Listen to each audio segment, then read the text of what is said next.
Colegas, muy buenas tardes. Maestra Daniela, buenas tardes. Buenas tardes, ¿Qué tal, subdirector. maestra? ¿Qué tal? Buenas. ¿Empezamos o esperamos un poco, maestra? Creo que esperamos 5 minutos. Sigo mandando y a todos los directores para que les pidan por favor a los maestros que puedan. Ya, ¿Sí? ya, maestra. Ya, listo. Gracias. Ya, a usted, maestra.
Creo que podríamos empezar con la presentación, ¿sí?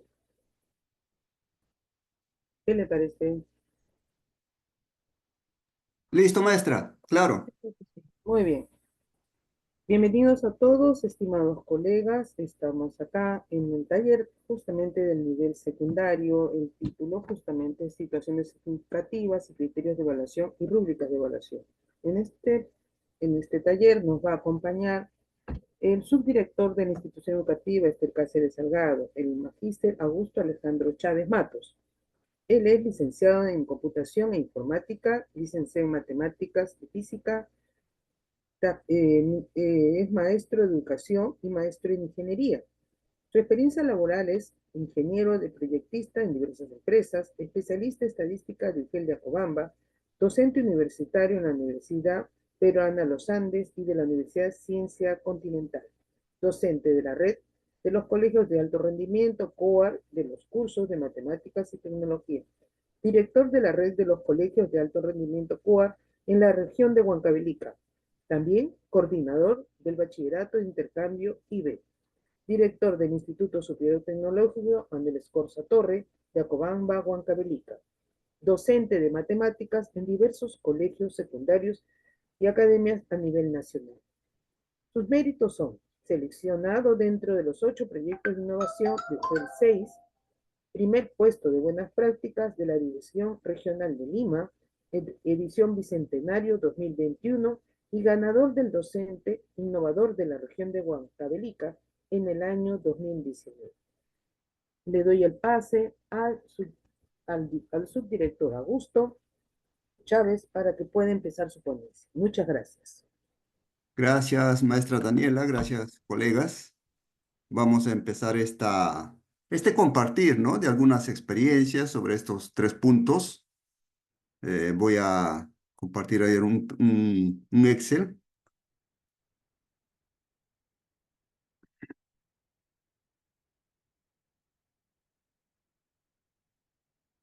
Colegas, ahí tenemos como para un poco refrescar sobre las operaciones matemáticas básicas, ya que estamos con colegas de matemática y también seguramente directores. Miren algunas cositas que podemos hacer como estrategia, como motivación en el Excel. ¿Cuál sería el resultado de esa operación, colegas? Pueden activar sus micrófonos.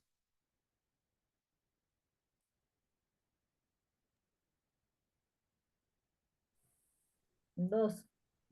2, ya vamos anotando aquí, a ver, ya, colegas. 2,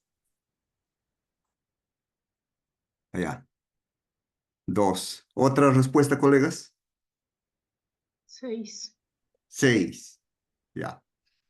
Claro, vamos a poner aquí 2 ya, colegas. 2. Sale una carita triste, ¿no? Claro, a ver, vamos a poner el 6. 6. Una carita alegre, ¿no? Efectivamente, colegas, es 6. ¿Por qué? ¿Quién me puede decir la razón, colegas? ¿Por qué? Primero se resuelve lo que es la división, Claro, la diferencia. perfecto. Perfecto, maestra Edith. ¿No? Primero, colegas, la división tiene mayor prioridad que la sustracción. Entonces, primero hacemos esta división, la que estoy señalando con el mouse. 4 entre 2 es 2 y finalmente sería 8 menos 2, 6. Preguntas como esta a veces vienen en examen de admisión. Entonces, de 100 estudiantes, a veces 80 salen desaprobados en esa pregunta de prioridad, porque a veces no ponemos mucho énfasis en la prioridad. Yo les digo a veces a los estudiantes que esto es como los militares, ¿no? Hay un alférez, hay un teniente, un capitán, un mayor, un comandante, un coronel, un general, ¿no? Tienen prioridad. Igualito la división tiene prioridad sobre la sustracción, por eso sale 6, colegas. Entonces hay que poner énfasis esto en los estudiantes, ¿no? Incluso desde la primaria, porque no necesitamos llegar a la primaria y secundaria para hacer esto, ¿no? Vamos con otra, colegas, a ver. Esa, colegas, ¿cuánto sería?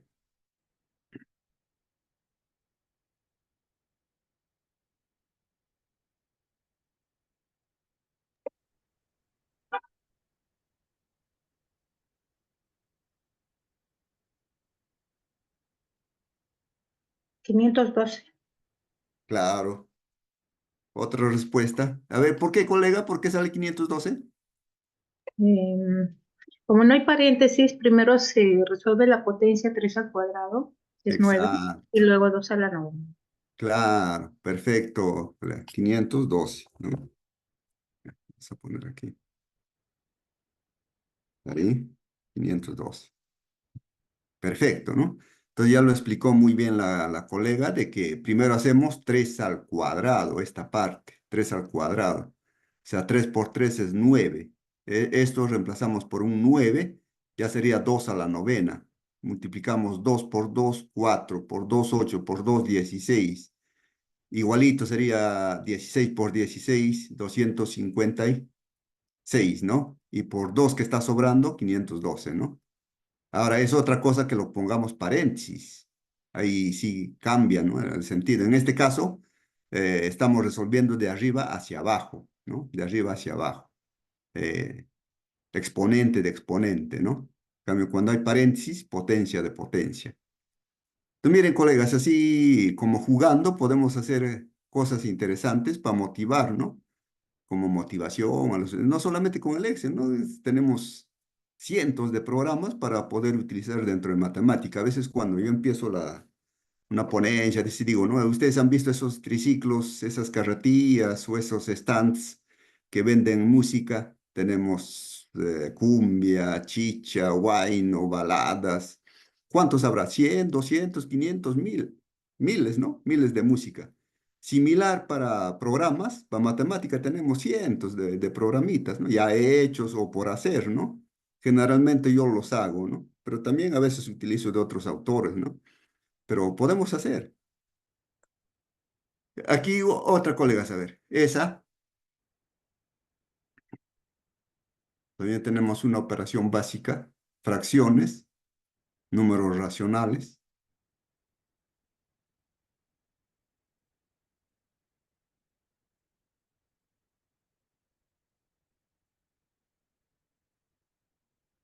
¿Cuánto sale?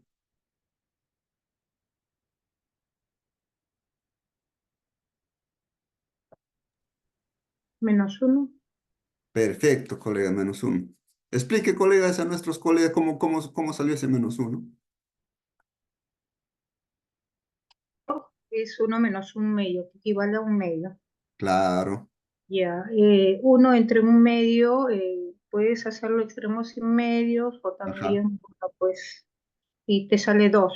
claro, Y 1 menos 2 menos 1. -1. Perfecto. Ven, colegas, señores directores, entonces, sí, el Excel sirve para poder, bien comprobar nuestros resultados o para hacer cosas novedosas, ¿no?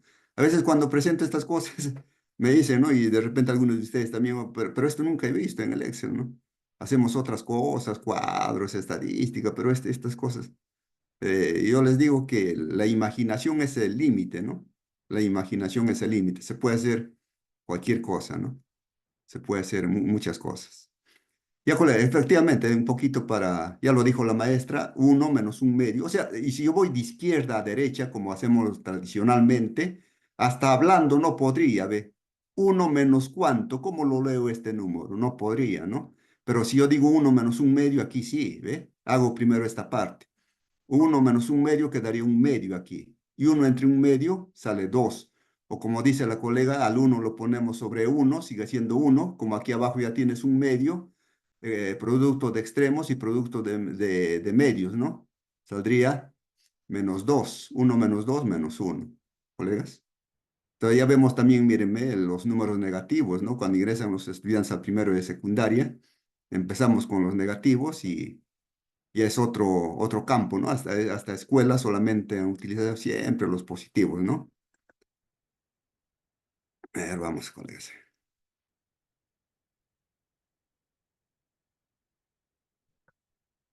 Ya, bien, colegas. Entonces, ahora vamos a empezar lo que nos habían pedido hacer. Vamos a hablar un poco de situación significativa, los criterios de evaluación y las rúbricas de evaluación. Ya me presentaron, soy el magíster Augusto Chávez Matos, ¿no? Estoy aquí para apoyar a la REI, a las instituciones educativas, ¿no? De aquí del UGEL 2 de RIMAC. El propósito de esta reunión, colegas, es fortalecer las competencias de los docentes sobre cómo elaboramos la situación significativa, cómo formulamos los criterios y esos criterios, cómo los trasladamos a las rúbricas. Ya, eso es un poco la idea de esta tarde. Los productos que seguramente ustedes ya cada uno en su institución van a poder plasmar días posteriores. son que vas a poder elaborar la situación significativa, vas a formular los criterios de evaluación y también vas a elaborar la rúbrica para evaluar la competencia.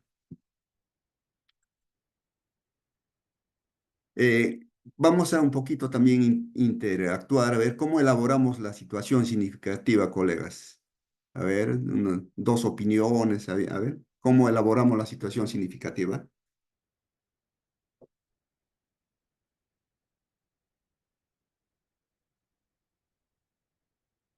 ¿Nadie? Ya, pasamos a la siguiente, a ver. Tenemos otra pregunta. ¿Cómo formulamos los criterios de evaluación de una competencia, ¿no? En la planificación curricular? Aquí, colegas, ¿alguna idea, algún aporte? ¿Cómo formulamos los criterios? Bien, pasamos. ¿Cómo elaboramos la rúbrica, ¿no? Para Competencia. evaluar la competencia. Sí, Ujú. maestra. Bueno, la situación significativa parte de una situación real, ¿no? En la Claro. cual dura lo que es la parte de la contextualización, la problemática en sí, Ujú, puede ser real o posiblemente supuesta, claro. y bueno, en la cual pues se debe designar un reto, ¿no? Debe haber un reto, así, ¿no? Muy bien, maestra. Así Y es. Claro. Gracias, determinar maestra. criterios partiendo de los desempeños, ¿no? Desempeños Exacto. en función a la competencia, sin Perfecto, dejar de maestra. lado las capacidades. Claro. Perfecto. Muy bien. Es así, colegas.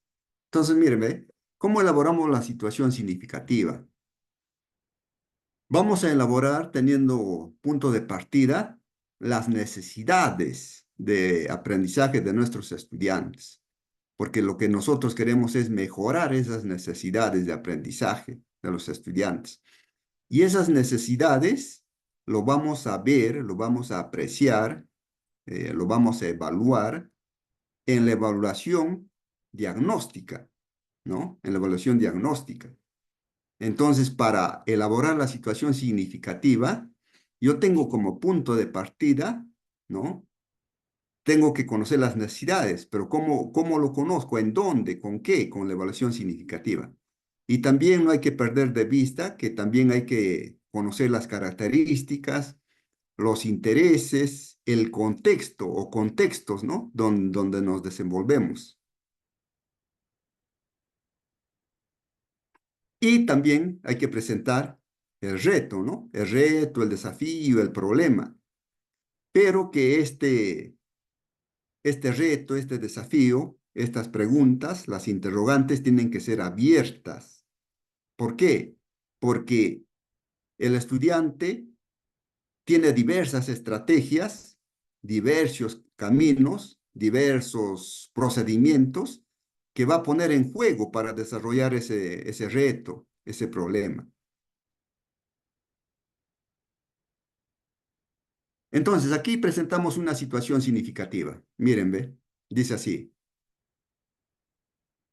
Los estudiantes del aula de segundo grado de la IE Escuela Nueva notan que el piso se encuentra en mal estado.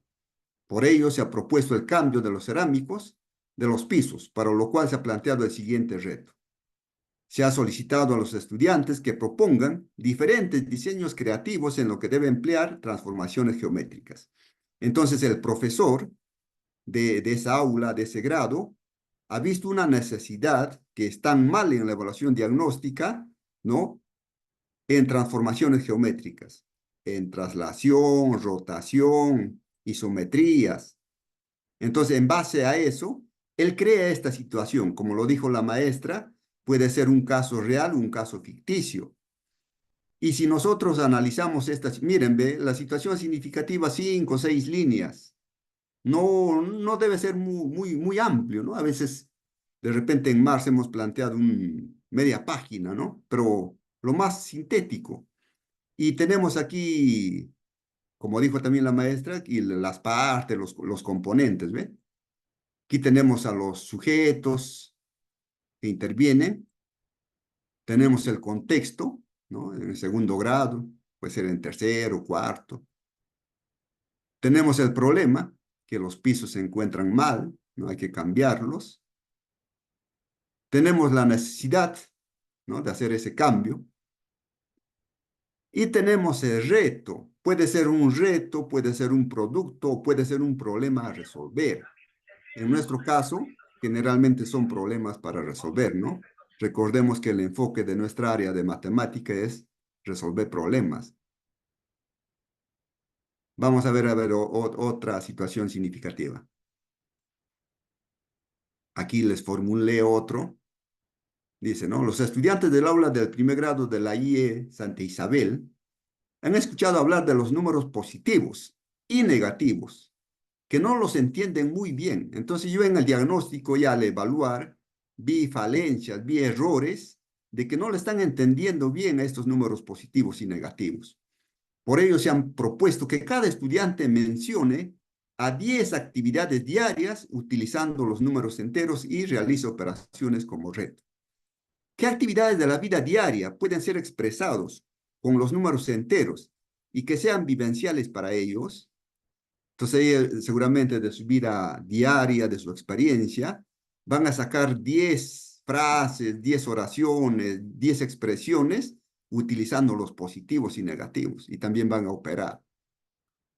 Aquí también de igual manera tenemos a los que intervienen, al sujeto, a los estudiantes. Tenemos el contexto, dónde está pasando en esta aula de primer grado. Tenemos el problema, que no entienden muy bien a los positivos, negativos, al sumar, al restar, al multiplicar.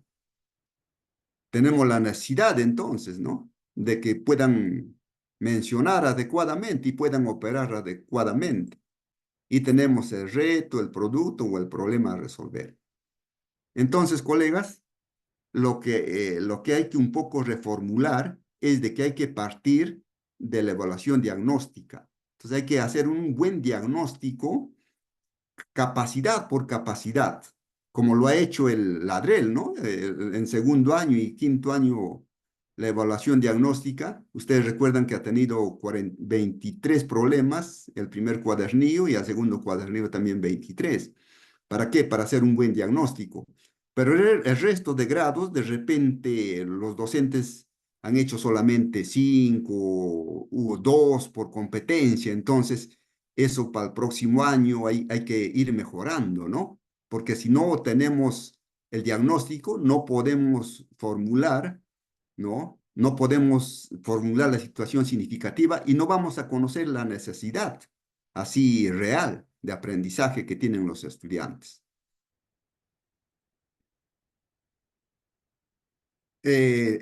No sé si hay alguna pregunta o algún comentario, colegas, antes de pasar a los criterios de evaluación.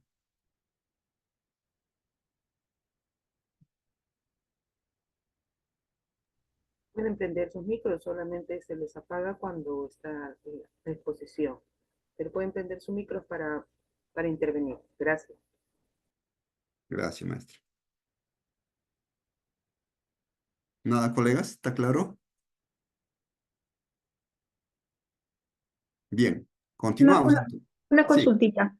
sí, ¿Qué diferencia hay entre situación significativa y situación problemática? ya, la situación significativa engloba a todos esos componentes, digamos, ¿no? Del sujeto, dónde se desarrolla, la necesidad, el reto. Una situación problemática sería, como dice el nombre, ¿no? El problema en sí, ¿no? Que está dentro del reto, en nuestro caso es el problema a resolver, en caso de matemática, ¿no?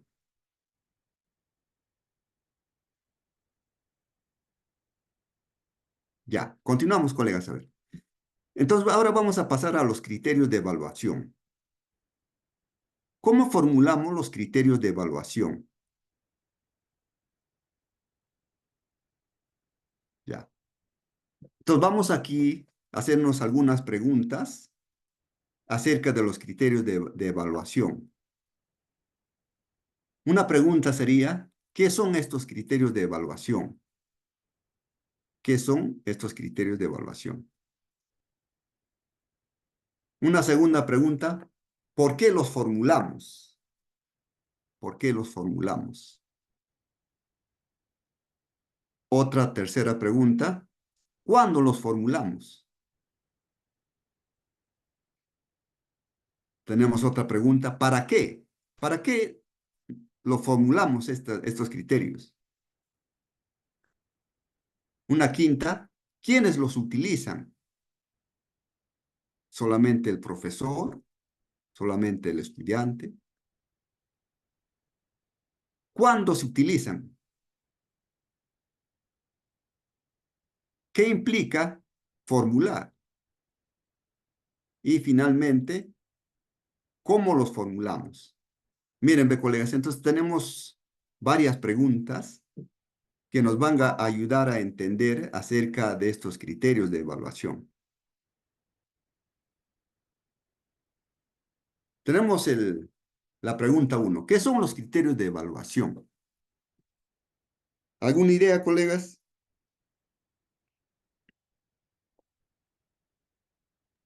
Son indicadores. Indicador.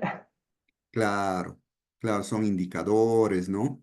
Que nos van a dar la ruta, son un marco de referencia, son referentes, ¿no? Son el punto de medida, ¿no? Para dar el juicio, pues, ¿no? Para dar el juicio de valor. ¿Qué calificativo le vas a dar? ¿Llegó a lo deseado? ¿No llegó? ¿No? ¿Está antes o superó de repente esa referencia, esa valla? Y para eso, pues, nos va a describir, ¿no? Lo que queremos valorar, las características, las cualidades, ¿no? Que se quiere valorar. Entonces, esos son los criterios, ¿no? Son los referentes. Yo quiero que mi estudiante llegue aquí, a este punto, ¿no? Que sepa hacer esto, ¿no?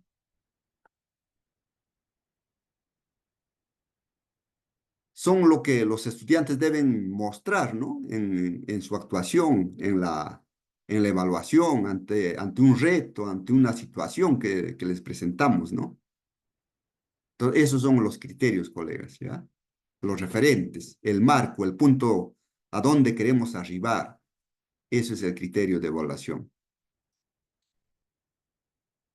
¿Y por qué los formulamos? ¿Por qué los formulamos esos criterios?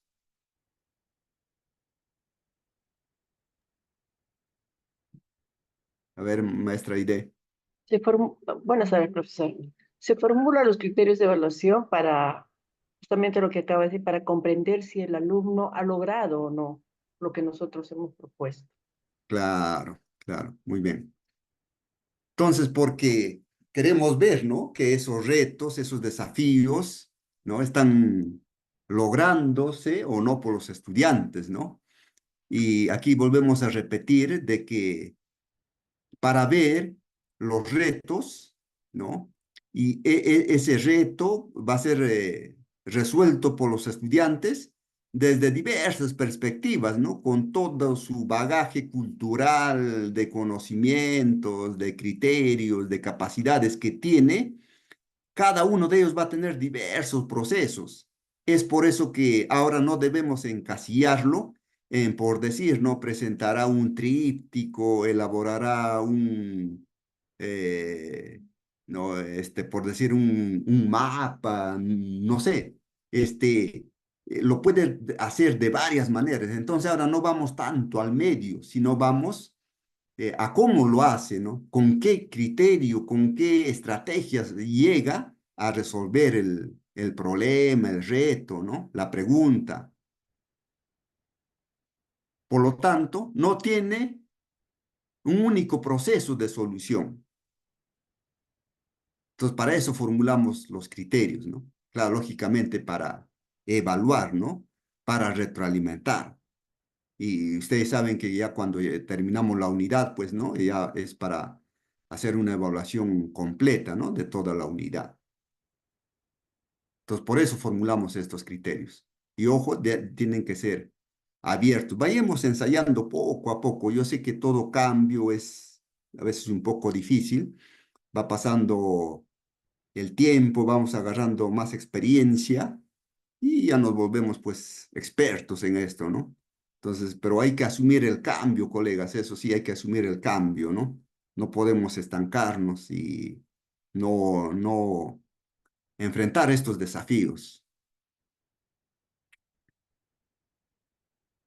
Entonces, estos criterios van a guiar la evaluación, la actuación, el desempeño que queremos que realice el estudiante, ¿no?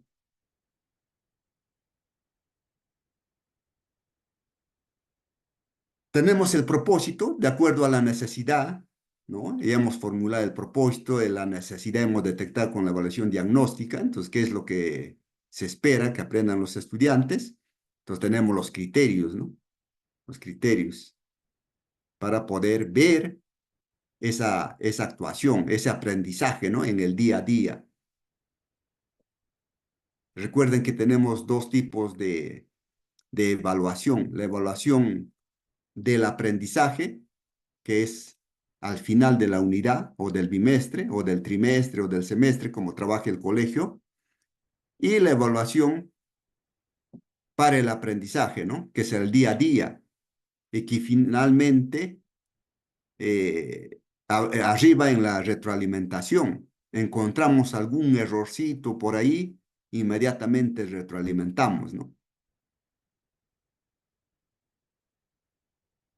La pregunta 3 dice, ¿cuándo formulamos los criterios de evaluación?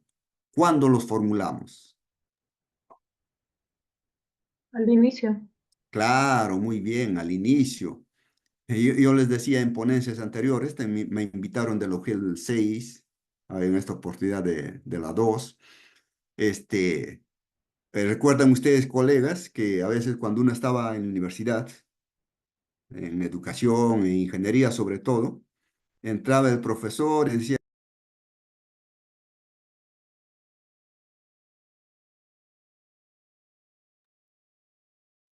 Se le cortó el audio. ya, listo, colegas. Entonces les decía, ¿no? Que, como dice la maestra, hay que formular esto al inicio, ¿no? Porque antes, en nuestra época universitaria, escolar también a veces, el profesor decía de un momento a otro examen, ¿no? Examen, evaluación. Y yo por ahí les cuento la experiencia, yo estudié ingenierías y el profesor, pues no, no dejaba ver el libro que utilizaba, ¿no? Los problemas. Y uno iba al examen con miedo, ¿no? Así que ahora, ¿qué nos tomará, ¿no? ¿Qué se le ocurre tomar? Pero ahora no, al inicio a los estudiantes le hacemos ver la rúbrica, los criterios. Esto es lo que te voy a tomar, esto es lo que te voy a evaluar, esto espero que hagas, ¿no? Entonces ya eso está cantado, ya está avisado. Entonces el estudiante ya de antemano le estás dando el 20, el AD le estás dando en la mano. Efectivamente, ¿no? Lo hacemos al planificar, al inicio, ¿no? La unidad. Cuando hemos seleccionado la situación significativa, hemos determinado la necesidad, el propósito, ¿no? Para poder mejorar y finalmente tener pues la evidencia, ¿no? Y es más, esto, vuelvo a repetir, esto lo hacemos conocer a los estudiantes. Una maestra me mencionaba que ella lo pega en el cuaderno para que el estudiante ahí lo tenga, ¿no? A la vista, para que sepa la ruta, para que sepa qué es lo que esperamos de él, qué cosa es lo que queremos que haga. Entonces, lo hacemos, colegas, al comienzo, ¿no? Al inicio de la unidad. Profesor, es importante lo que usted acaba de decir también, que los maestros deben hacer conocer a los estudiantes, ¿no? ¿Qué es lo que se le va a evaluar durante el proceso de aprendizaje? Así es, maestra. Claro, eso es importante ahora, colegas. En esta evaluación formativa que estamos, no debemos tener nada debajo de la manga, ¿no? Sino el estudiante tiene que conocer qué cosas se le va a evaluar, ¿no? Pues sí, en nuestro caso, ya dice, vas a elaborar, vas a graficar, vas a realizar tablas, vas a interpretar tablas, ¿no? O vas a formular ecuaciones, modelos matemáticos. Entonces ya está cantado, ya está anticipado, ya está dicho ya de antemano. Entonces, los estudiantes más empeñosos, ¿no? Digamos, ya pues ellos ya saben qué cosas se les va a evaluar. Hay gente con cierto poder económico que contratan profesores particulares, lo mandan a la academia, o simplemente, ¿no? A autoaprendizaje. Ahora, por decir, ¿qué pasaba antes, colegas, no? Venían los padres, ¿no? Y se quejaban, ¿no? A ese profesor, mi hijo no le entiende, ¿no? Pero eso ya ahora pasó a la historia, porque el estudiante tiene en internet, en YouTube, a 1000 profesores. Entonces ya no hay pretexto para decir que no le entendí, ¿no? A veces es un pretexto, ¿no? Para fastidiar al profesor, ¿no? El estudiante está un poco distraído, hace otra actividad en clase y dice no le entendí, ¿no? Pero ahora eso ya pasó a la historia, felizmente, con estas tecnologías, ¿no? Porque ya no tiene un solo profesor. En nuestra época sí, pues, ¿no? Faltabas un día y era mortal, ¿no? Porque era como una escalera. Pero ahora tienes 1000 profesores haciendo el mismo tema en un mundo globalizado. Entonces eso también hay que hacer ver a los padres, ¿no? Para que no nos ataquen. Ya esa idea, esa concepción, ya no debemos utilizar o no debemos permitir que utilicen eso. ¿Para qué formulamos los criterios de evaluación? ¿Para qué formulamos, colegas? A ver.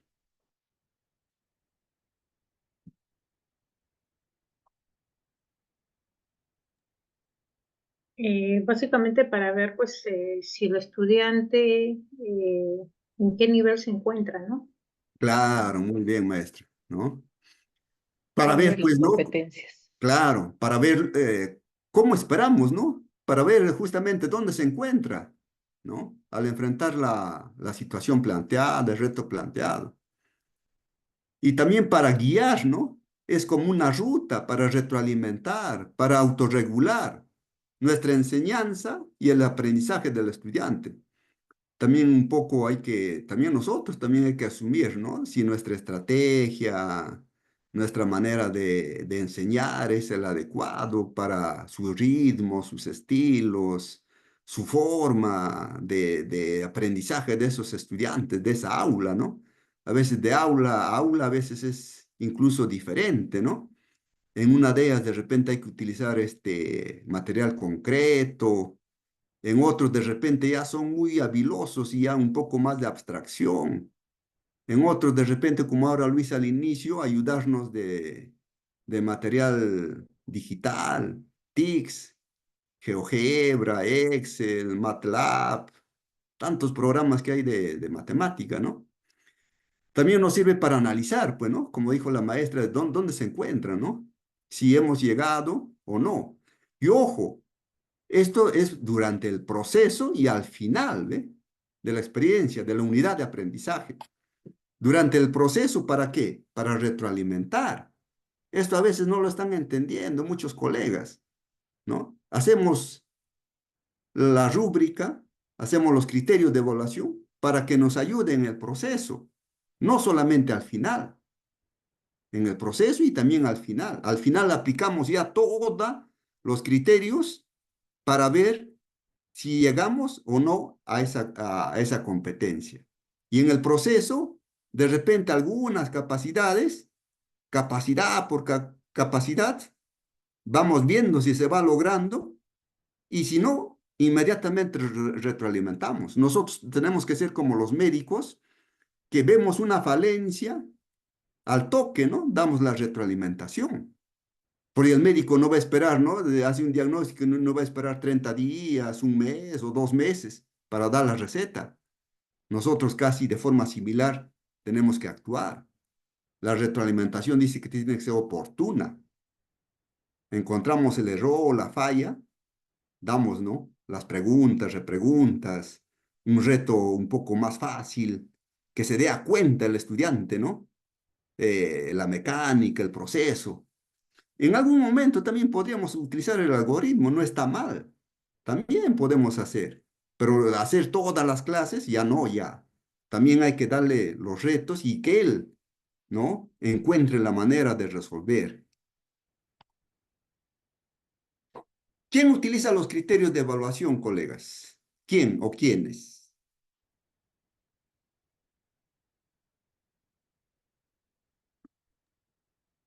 Bueno, el docente principalmente, pero también los estudiantes para que vayan regulando sus aprendizajes, ¿no? Perfecto, maestra Edith, así es. Utilizamos nosotros los profesores, ¿no? Los estudiantes y también los padres de familia, ¿no? Los padres de familia también tienen que saber qué cosas se le va a evaluar al estudiante, porque ustedes saben que tenemos un trinomio, ¿no? Un trinomio educativo, padres, profesores y estudiantes, ¿no? Los tres vamos en dirección a esa meta. Entonces los tres deben conocer, ¿no? ¿Cuándo se utilizan los criterios? Se utilizan durante todo el proceso, ¿no? Al inicio, en el proceso y al finalizar. Al inicio, los profesores, los estudiantes, para saber cómo va, ¿no? Ese logro de la competencia, el, el uso de esas capacidades articuladas entre ellos. Y eso lo vamos a ver en la evaluación diagnóstica. Y durante el proceso, para ver si nuestros recursos, nuestras estrategias, lo que ponen los estudiantes, lo que traen los estudiantes, está yendo por buen rumbo o hay que mejorar algo. El estudiante también tiene que autoevaluarse. En este momento, en todo este proceso, estamos en constante retroalimentación. Aquí viene lo que les decía, la evaluación para el aprendizaje. He visto que muchas instituciones se han quedado solamente aquí en evaluación para el aprendizaje y ya se han olvidado de tomar la evaluación del aprendizaje. Y eso nos dice la 45, ¿no? Que hay los dos tipos de evaluación. Entonces, al final, utilizamos estos criterios, la rúbrica, ¿no? Ya para evaluar la competencia, ¿no? Donde el estudiante hace uso combinado de las capacidades. Y ahí sí ya calificamos. Ojo, aquí en el proceso, evaluamos, pero no necesariamente calificamos. Podemos dar este aporte escrito en nuestro registro auxiliar, podemos hacer anotaciones, ¿no? Pero no necesariamente calificamos. Aquí al final sí ya calificamos. Ya le lanzas una situación, un problema, como dijo la maestra, una situación problemática, ¿no? Y lo debes resolver. Ahí sí ya calificas, ¿no? Al final de la unidad, al final del bimestre, trimestre, semestre, como esté trabajando la institución educativa, ¿no? Entonces, se utiliza al inicio, en el proceso y al finalizar, ¿no? Ahí utilizamos estos criterios de evaluación.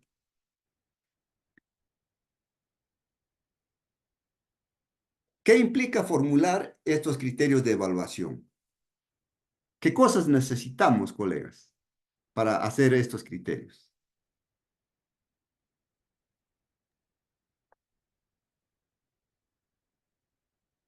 Sí, maestra Aide. Conocer las competencias que vamos a trabajar, lo primero sería, ¿no? Para elaborar los criterios, capacidades. Así es, maestra.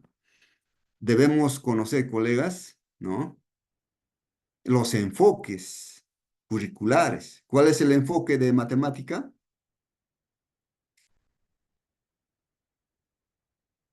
La resolución de problemas, ¿no? Debemos conocer las competencias, sus capacidades, los estándares, los desempeños. Y además hay que conocer las características, los intereses de los estudiantes, el contexto. Ustedes saben que Papalia nos dice que para desarrollar competencias necesitamos dos factores. Uno de ellos es los espacios, diversos contextos. Cuanto más contexto le das a los estudiantes y cuanto más estrategias, se va a lograr más rápido una competencia. Y la cubana López de Balboa nos dice que para desarrollar competencias, el estudiante tiene que interactuar con espacios diversos. O sea, no nos limitemos a enseñar matemática o cualquier otra área en las cuatro paredes. De repente podemos enseñar en el patio, por decir, si estamos haciendo figuras geométricas, ¿cuál sería más significativo? ¿Que te halle el área de una figura que tú le das en el papel o te calcule el área de tu patio escolar? ¿Cuál creen que sea más significativo, colegas?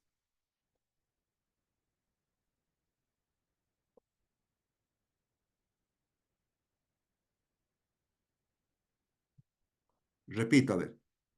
¿Cuál sería más significativo? ¿Qué contexto? ¿Desarrollar un área de una figurita que tú le das en la pizarra y que lo hagan en el papel? ¿O que tú le lleves al patio, al estadio, al campo deportivo, al campo de formación, al patio del colegio y que te calcule el área? ¿Qué contexto es más favorable? Definitivamente la escuela abierta fuera. Claro, exacto, colegas. Entonces eso también muy poco lo hacemos nosotros los docentes de matemática.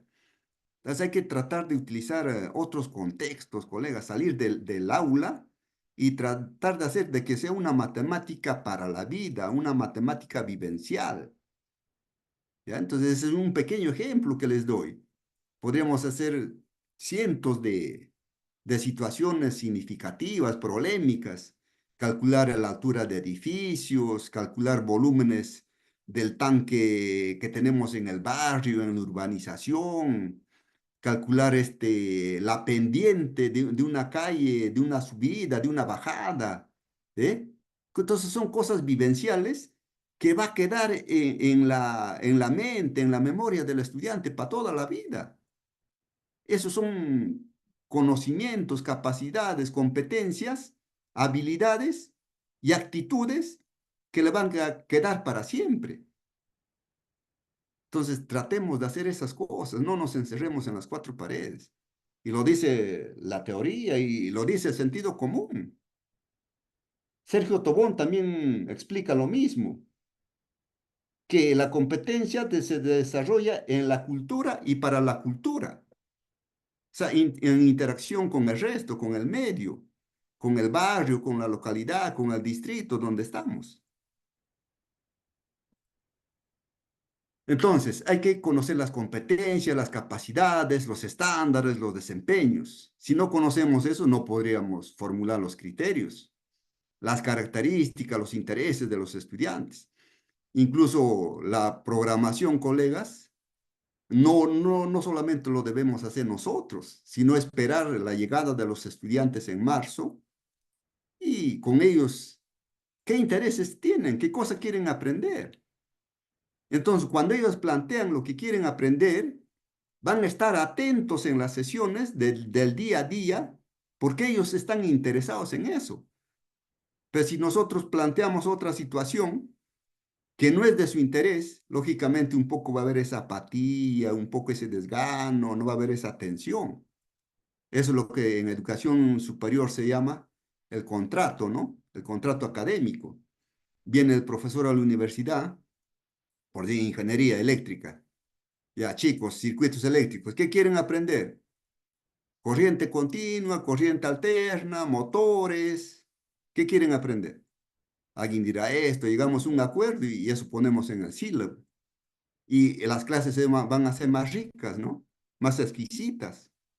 Se va a disfrutar. Entonces, ¿por qué no hacer eso? Al menos la mitad, cierta parte de la programación debería tener ese toque, ¿no? El contexto, el interés de los estudiantes. Pero a veces la tradición hace que nosotros nomás lo formulemos sin la participación de ellos.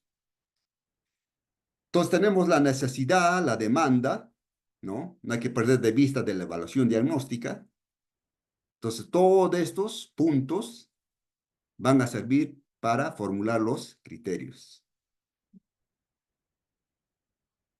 Haciéndolo un poco más gráfico, aquí tenemos al enfoque por competencias, los enfoques transversales. Sabemos que centrado en la resolución de problemas nuestra área. Tenemos el estándar, Miren, colegas, aquí también algo importante. En este estándar, ¿no? Están las 4 capacidades, ¿ve? Cada uno de un diferente color. O sea, generalmente hemos estado utilizando nuestros criterios en base a los desempeños.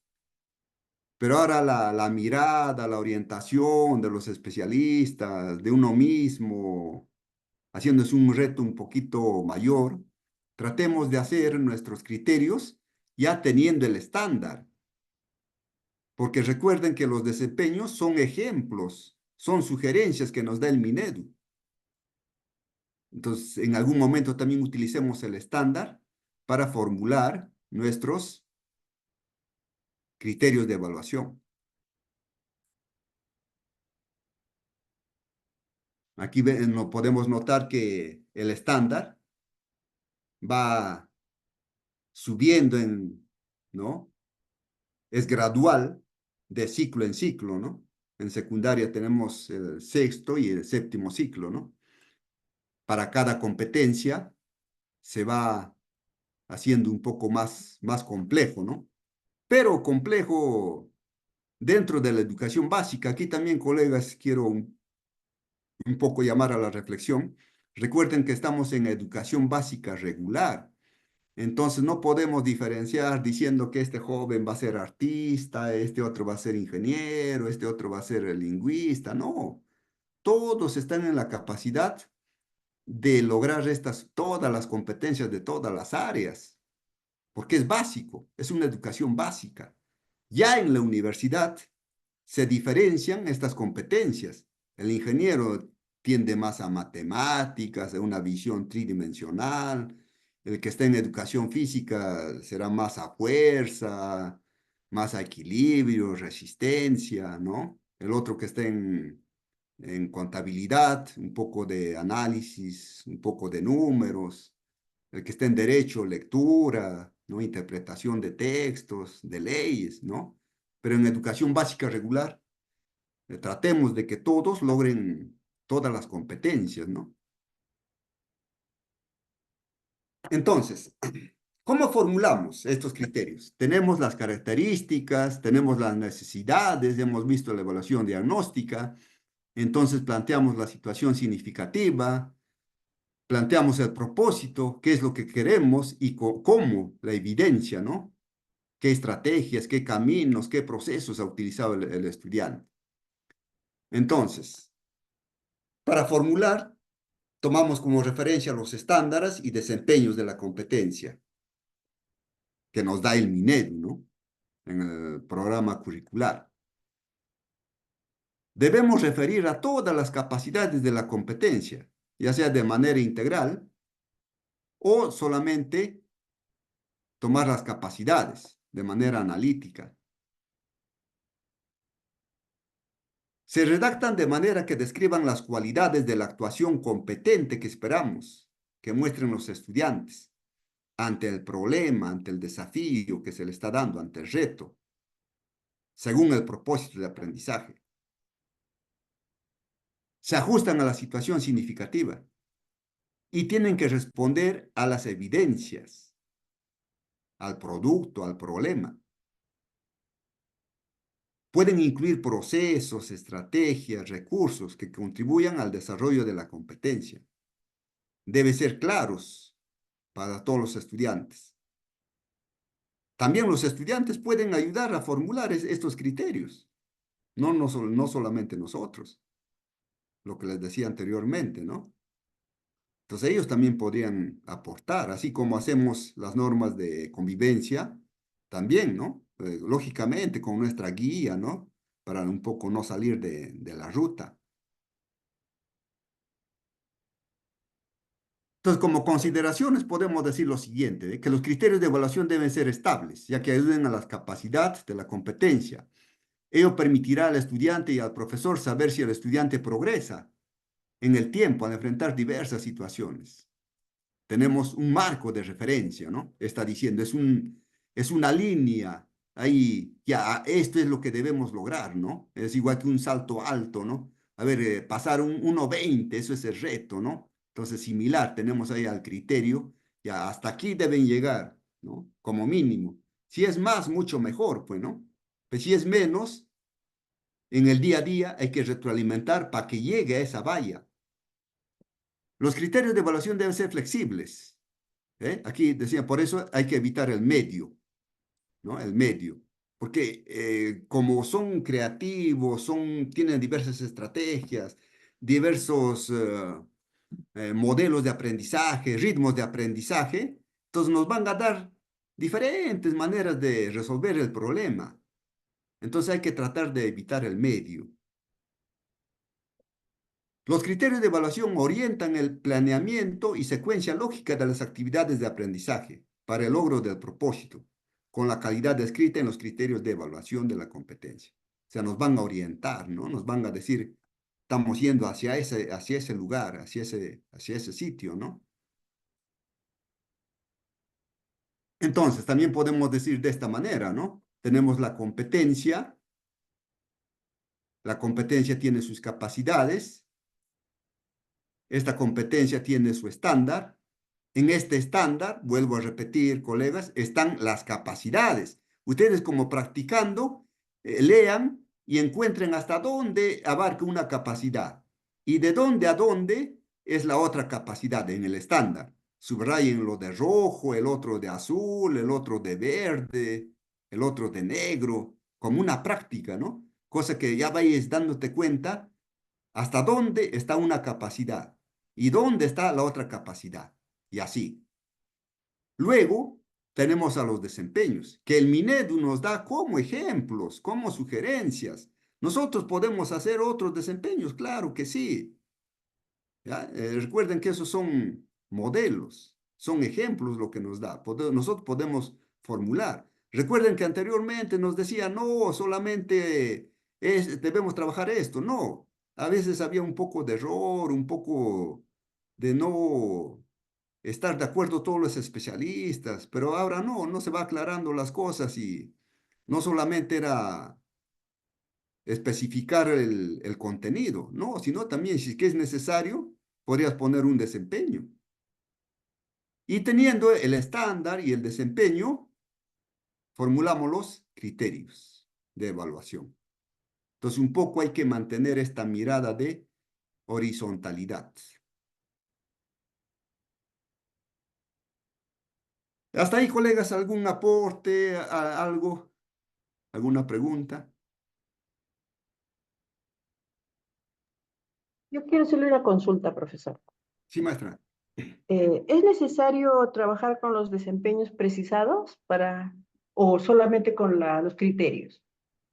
Eh, yo creo que, como dije al inicio, colegas, hagamos un esfuerzo y partamos del estándar. O agarremos los dos, el desempeño, ¿no? Y en una oportunidad podemos hacer el desempeño, lo podemos precisar también, nos va a ayudar a formular el criterio, no hay ningún problema. En otra oportunidad podemos agarrar la rúbrica, en otra podemos agarrar los desempeños y poco a poco vayamos con esa tendencia de agarrar el estándar. Esa sería, maestra. Gracias, profesor. Ya, entonces vamos a la rúbrica. Entonces ya tenemos la situación significativa, hemos formulado, como hemos visto, hagamos 6, 7 líneas, partamos de la evaluación diagnóstica. A veces había ese concepto, ¿no? Que a nivel institucional, ¿cuál es la situación significativa, ¿no? Pero a veces usted, en nuestro caso, generalmente no cuadraba, hay veces, ¿no? Con lo que queremos hacer.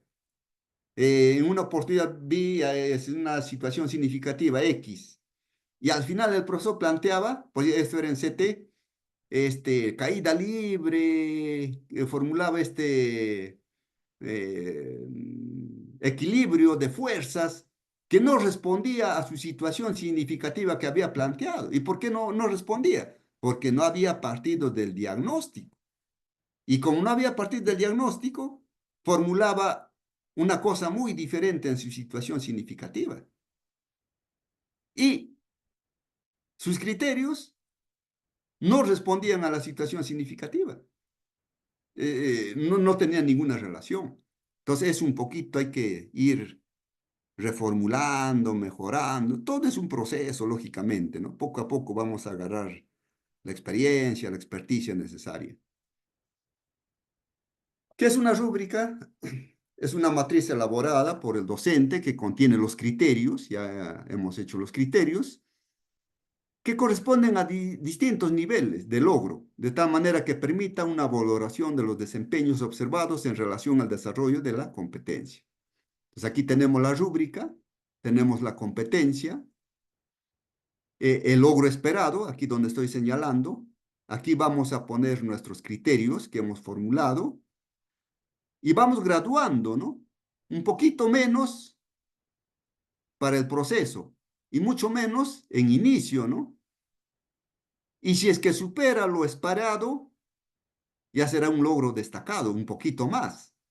O de repente del estándar siguiente.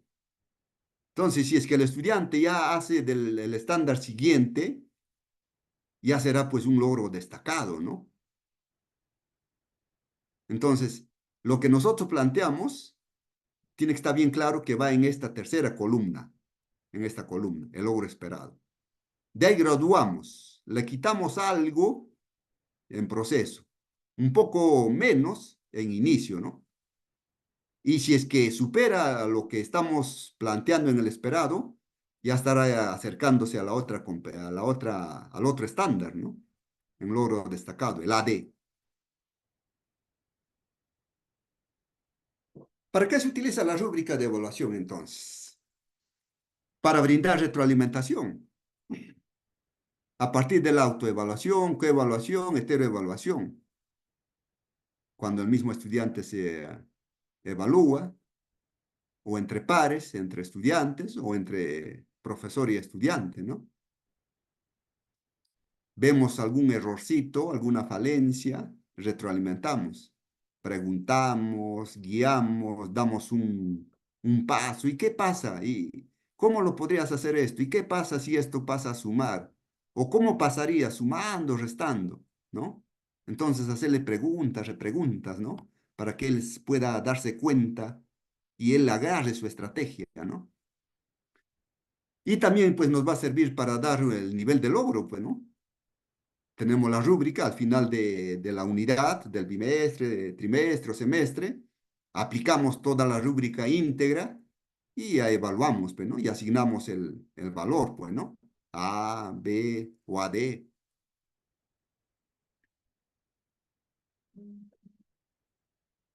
Todo lo que dijimos nuevamente aquí, ¿cómo hacemos la rúbrica? Ubicamos los criterios formulados en el nivel de logro, ¿ve? En la tercera columna. Ponemos en la tercera columna, graduamos para 4 niveles, en inicio, proceso, logro esperado, que es la tercera columna, y el destacado, ¿no? Un poco más allá de lo esperado. Graduamos esa calidad de esa actuación para esos 4 niveles. ¿Cómo graduamos? Más o menos nos ayudamos con estas preguntas. ¿Cómo se vería la actuación del estudiante cuando está próximo a lo esperado? Para B sería, ¿no? ¿Cómo se vería la actuación del estudiante en progreso mínimo? Sería para C, ¿no? ¿Y cómo se vería la actuación del estudiante cuando está más allá de lo esperado? Para AD, ¿no? Verificamos que los niveles muestren un avance también respecto a las necesidades, las demandas de aprendizaje. No hay que perder esa mirada también, ¿no? Está satisfaciendo a nuestras necesidades, a lo que quieren los chicos. Se distingue claramente un nivel de otro, viendo las fortalezas, viendo las capacidades. Y hay que hacerlo claro, ¿no? Que entiendan los estudiantes. De repente en el programa curricular, así tal como está, no lo entienden los estudiantes, entonces ponerlo con palabras más simples, ¿no? Cosa que ellos lo entiendan. Y el primer día que estamos dando lectura o haciendo leer a ellos, pedir al otro estudiante que repita con sus propias palabras qué es lo que vamos a evaluar, para que lo tengan claro. Verificamos la coherencia vertical y horizontal, ¿no? Especialmente en la rúbrica analítica. Esto conocemos, colegas, estamos hablando de lo mismo, de las 4 columnas. AD, el logro destacado, que va más allá de lo esperado. El A, el nivel esperado. El B, que está casi cerca a ese nivel esperado. Y en inicio, ¿no? Cuando el progreso es mínimo. Y ojo, que necesita acompañamiento, ¿ve? E intervención del docente. O sea, la retroalimentación. No podemos dejarlo, ¿no? Antes, ¿no? Pues lo dejábamos, ¿no? Pero ahora un poco hay que tratar de... Yo sé que no vamos a llegar al 100%, entonces también somos docentes y yo también lo sé. He estado en el aula y sé, pues, ¿no? Que hay otros factores, incluso desde la misma concepción, ¿no? A veces sí hay fallas. Y claro, a veces el Minedu también un poco que nos exige, nos echa un poco, digamos, como la pelota, ¿no? Pero hay algunos casos que no se va a poder, ¿no?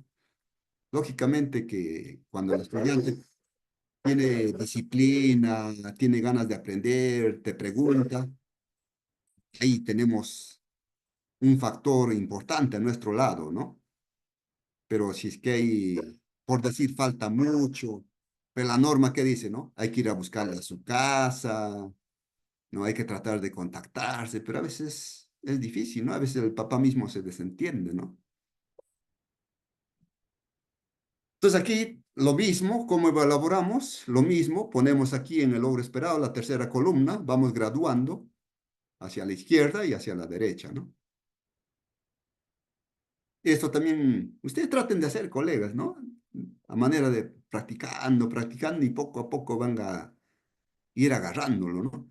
Entonces, ¿cuál es un poco la diferencia de utilizar lista de cotejo y rúbrica, ¿no? Que en la lista de cotejo vas a poner logró, sí, no, pero no vas a poder ver más allá, a cada capacidad. ¿Qué tal está en proceso? ¿Y cómo le pones con solamente con tu lista de cotejo?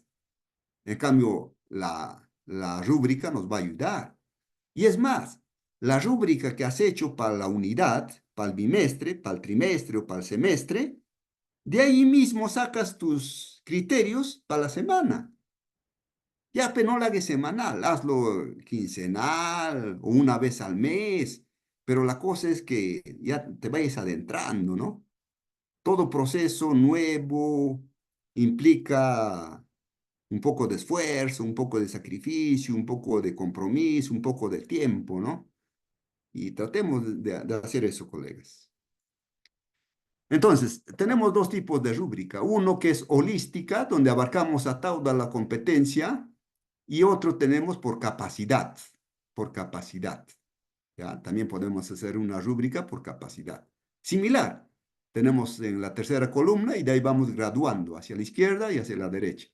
Tomamos toda la competencia, también graduamos los criterios que corresponden a los estándares o a los desempeños hacia la izquierda y hacia la derecha. Lo mismo aquí, ¿no? Tenemos ahí y tenemos para poder, tenemos la evidencia y comparamos, pues, ¿no? Como hemos dicho que esta es nuestra referencia, nuestro, a dónde vamos a llegar, ¿no? Comparamos entonces con esta rúbrica, ¿no? Y luego podemos formular nuestro registro auxiliar, pues, ¿no? Para cada estudiante. La competencia, qué evidencia, ponemos las conclusiones. Esto es importante, los especialistas, colegas. No sé si ustedes han escuchado decir, no, a ver, ya, no, ya, tú le haces ver solamente, resuelve problemas de cantidad, su hijo tiene C. Pero ¿cómo lo demuestras que tiene C? Justamente con estos documentos auxiliares, con estas rúbricas. Mire, señor, su hijo en esta capacidad dice que tenía que resolver problemas, tenía que graficar a escala, pero su hijo no utilizó la escala, no convirtió los kilómetros a centímetros, ¿eh? Entonces le demuestras, entonces tienes ahí la prueba. Pero si tú solamente entregas, dice resuelve problemas de cantidad y solamente le pones B y no hay otros sustentos, otras rúbricas, otros registros auxiliares, no podrías, ¿no? Entonces, Hay un especialista de ahí de la UGEL que pone mucho énfasis en eso, ¿no? De que para demostrar tenemos que tener estos documentos. Y a veces, pues, no lo estamos haciendo, ¿no? Entonces, tenemos la evidencia, tenemos la rúbrica, sacamos las conclusiones, las recomendaciones y sacamos el nivel, pues, ¿no? De logro al final del periodo, ¿no?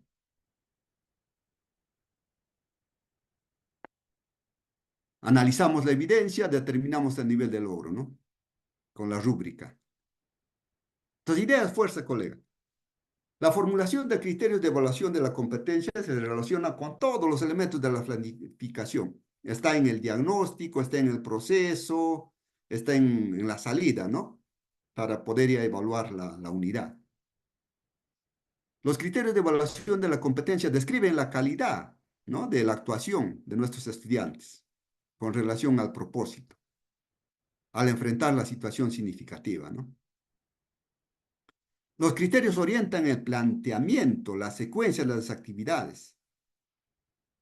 En cada sesión vamos viendo los criterios y qué cosa, ¿no? Qué estrategias, qué medios vamos a utilizar, ¿no? Vamos a utilizar material concreto, digital, virtual, ¿no? De repente elaboramos algún material para los estudiantes. La rúbrica contiene los criterios en gradiente de calidad, ¿no? Como hemos visto hacia la izquierda, vamos bajando y a la derecha un poco más, ¿no? Va subiendo la calidad. La rúbrica debe ayudar como guía del aprendizaje para brindar retroalimentación al final para calificar, para ver los avances, las dificultades. Durante el proceso nos ayuda para el registro auxiliar, para poder ver todos los logros, las dificultades. Al final ponemos el valor de esa competencia al final de la unidad. Y eso sería todo, colegas. Gracias. Profesor Augusto, muchísimas gracias. Yo creo que este tema de rúbricas es muy importante. Quedaría pendiente de repente coordinar con la profesora Daniela para un próximo taller presencial. Sería muy interesante, profesor, para mejorar nuestros resultados en el área de matemática. Claro, maestra, sí, tiene usted toda la razón. Es importante, no es una, de repente no lo hemos visto al detalle, no ha habido esa oportunidad, no ha habido esa mirada, ese aporte como lo estoy haciendo de repente y usted tiene toda la razón, ¿no? Hay cosas que debemos mejorar por el bien de nosotros, de los estudiantes y lograr, ¿no? Las competencias y como una satisfacción personal, ¿no? Que vamos avanzando. Hay cambios, hay cosas que tenemos que aprender, reaprender. Sí, pues, maestra, es importante. Sí, profesor, la ¿Algún, profesora Daniela está. sí, de repente algún Quería, colega? sí, quería darle las gracias, profesor Augusto, ha sido de verdad bastante didáctico. Y como usted bien lo ha dicho, ¿no? Para iniciar el aprendizaje de matemáticas hay que hacer la práctica evidencial, y eso en los tres niveles. Justo he podido participar en los tres talleres, y justo las tres ponentes han manifestado lo mismo, la importancia no solamente de la parte evidencial, sino también de la selección de los criterios para la evaluación. Es muy importante y que también y para poder mantener a los estudiantes motivados, el empleo, pues, ¿no? De situaciones del contexto y significativas, porque es lo que Exacto, genera realmente los aprendizajes. claro. Si hay alguna pregunta más, pero yo le agradezco mucho al profesor Augusto Chávez, Gracias, maestra. magíster de la institución educativa Esther Cáceres Salgado. Muchas gracias, profesor.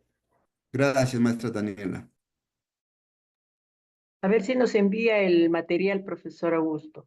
Sí, y Ya, también maestra. en el chat he puesto varias veces el link para la asistencia. Por favor, lo pueden encontrar en el chat. Y aparte de eso, también lo voy a compartir en la RI para que los directores puedan compartirlo con los maestros asistentes. Muchas gracias. Muy bien, colegas, Permiso. gracias, maestra, por esta invitación. Sí, creo que ahí, sí, maestras. Adelante, maestra Zenobia.